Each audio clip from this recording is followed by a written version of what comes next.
कर्नाटक एमटा की जन सुनवाई में प्रकल्पग्रस्तों का आक्रोश देखा गया और इस मौके पर बड़ी संख्या में शामिल प्रकल्पग्रस्तों ने कर्नाटक एमटा के खिलाफ जमकर नारेबाजी की। तो आइए सुनते हैं इस मौके पर मुकेश जीवतोड़े ने मीडिया प्रतिनिधियों के साथ बातचीत करते हुए क्या कहा।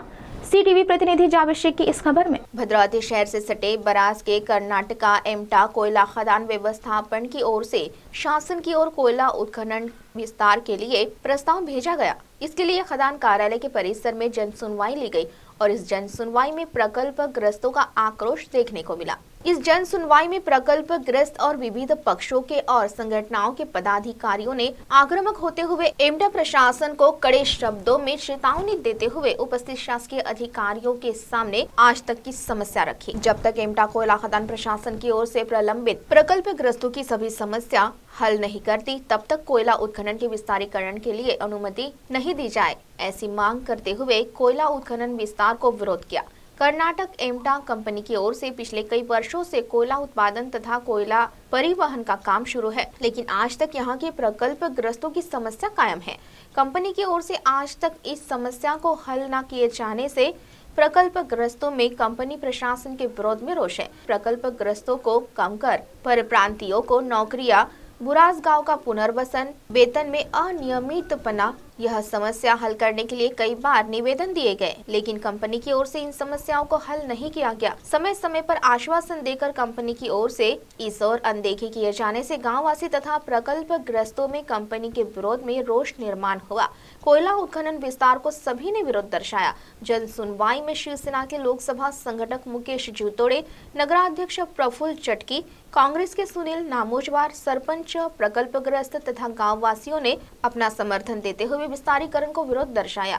जन सुनवाई में संबंधित प्रशासकीय अधिकारी उपस्थित थे। या ठिकाणी सगळ्या जनसामान्य लोकांनी, कास्तकार लोकांनी या जनसुनावणीचा विरोध केला आहे, जनसुनावणी रद्द करण्याची मागणी केली आहे। कारण का त्याच्या मागचं मूळ कारण म्हणजे 2021 पासून इथं खदान चालू आहे। त्याच्या अगोदर 2000 पासून ते खदान चालू होती, मधात कोर्टाच्या मॅटरमुळे बंद होती।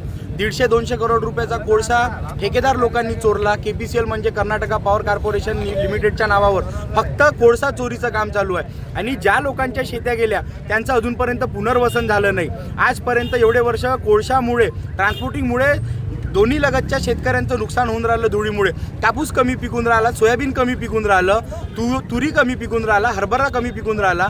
तर कुठेतरी पंचनामे होऊन त्या शेतकऱ्यांना त्याची नुकसान भरपाई मिळायला पाहिजे होती। एवढ्या 8-10 वर्षामध्ये एकाही शेतकऱ्याला नुकसान भरपाई मिळाली नाही, गावाचं पुनर्वसन झालं नाही। त्याच्यानंतर स्थानिक मराठी लोकांना रोजगार नाही आहे, सगळे परप्रांतीय लोक इथे येऊन रोजगार करत आहे, बाहेरच्या गाड्या येऊन राहिल्या। तर नेमकी खदान चालवत कोणासाठी आहे तुम्ही का? हा विषय, हा संशय सगळ्या सर्वसामान्य लोकांचा आहे आणि त्याच खदानीचं पूर्ण तुम्ही कंप्लायन्सेस पूर्ण नाही केले। मागच्या वेळेस जेव्हा एक कामगार मेला त्यावेळेला तिथं त्याचं ESIC नव्हतं, PF नव्हतं। पेट्रोलिंगच्या नावाखाली दादागिरी करते, सर्वसामान्य लोकांना वेठीस धरते, लॉ अँड ऑर्डरच्या नावावरती आंदोलनं दाबण्यात येते आणि त्याची जुन्या खदानची म्हणजे पूर्ण तुम्ही कंप्लायन्सेस पूर्ण नाही केले आणि नवीन खदानसाठी पर्यावरणवाले NOC द्यासाठी आज तयार आहे। तर म्हणजे हे प्रशासन जे नेमकं चालू आहे हे कोणासाठी चालू आहे? तरी या जनसुनावणीचा जवळपास इथं 2000 लोक होते, सगळ्यांनी विरोध केला, सगळे लोक बाहेर निघाले आणि आम्ही कलेक्टर साहेबांना एकच विनंती केली की हे जनसुनावणी रद्द करा, तुम्ही 3 महिन्याचा वेळ घ्या। 3 महिन्यामध्ये जुने सगळे कंप्लायन्सेस, पोल्युशन कंट्रोल बोर्डचे जेवढे नियम आहे त्या नियमानुसार सगळं म्हणजे इथं व्यवस्था लावा, त्याच्यानंतरच म्हणजे जनसुनावणी घ्या आणि नवीन NOC त्यांना द्या। जोपर्यंत हे जुने कंप्लायन्सेस पूर्ण होणार नाही, शेतकऱ्यांचे पैसे मिळणार नाही आणि आज सेंट्रल गव्हर्नमेंट ॲक्टच्या आतमध्ये हे कंपनी येते आणि स्टेट गव्हर्नमेंटच्या नुसार फक्त 12 ते 15,000 रुपये पगार देत आहे। एका महिन्याला एका कामगाराचा जवळपास 15,000 रुपयाचं नुकसान करताय। जर सेंट्रल गव्हर्नमेंट ॲक्टनुसार पैसे दिले तर 30,000 रुपये पैसे त्यांना 30,000 रुपये भेटते त्यांना।